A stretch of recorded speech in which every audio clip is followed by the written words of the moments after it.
Convicted rapist Moses Gqesha has been sentenced to life in the Gqeberha High Court today for the 2010 rape of GBV activist and businesswoman Andisiwe Kawa.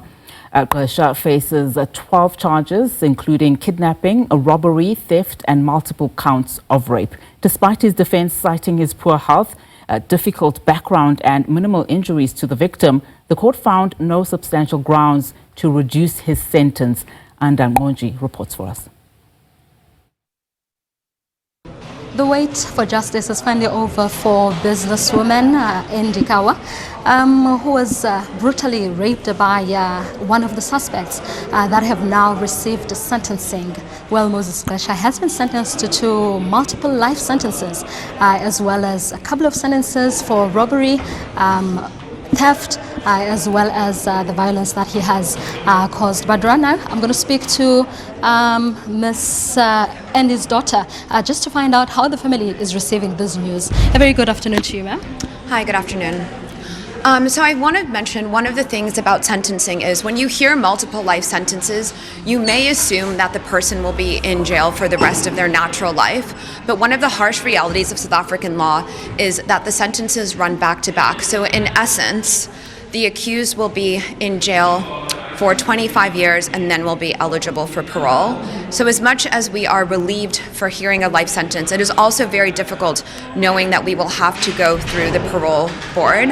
And I think this is one area where government can really make a difference in terms of changing the legislation so true life sentences are able to be imposed in South Africa, especially with accused who are clearly career criminals and have shown no remorse. But of course, you guys must be relieved to get to this point. And of course, should a parole be an option, you are going to evidently oppose it.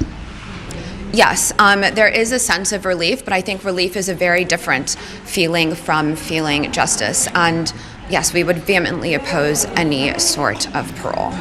Thank you so much. Well, let me also bring in Tanya from the Riva and Rebecca Foundation, Steenkamp Foundation. Ma'am, a very good afternoon to you. Tell me, how do you feel about this verdict? Well, we absolutely welcome the decision, as the judge stated, that there's a duty to protect women. Unfortunately, Andy and her family, by extension, is serving a life sentence, so it's only appropriate that the offender is handed a life sentence. And where to from here? Are you going to continue rallying behind the likes of Miss Andy and similar victims? Absolutely. I want to advocate and commend Andy for coming forward. She's not only a victim, she's a survivor.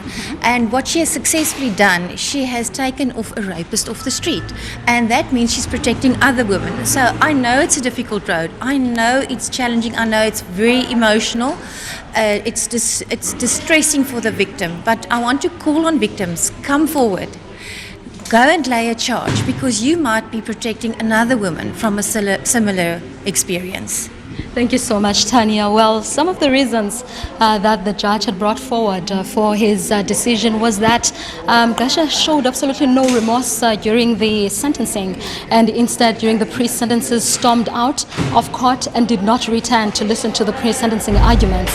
He also mentioned that there was no evidence brought forward in terms of witnesses. However, the court did run up to this point, but as I have already spoken to the daughter of the rape survivor, she did say that as much as they are relieved, but also they are also worried about the way forward, saying that life sentence seems like a lot, but when you look at it in retrospect, it's just 25 years, and they worry what happens beyond then.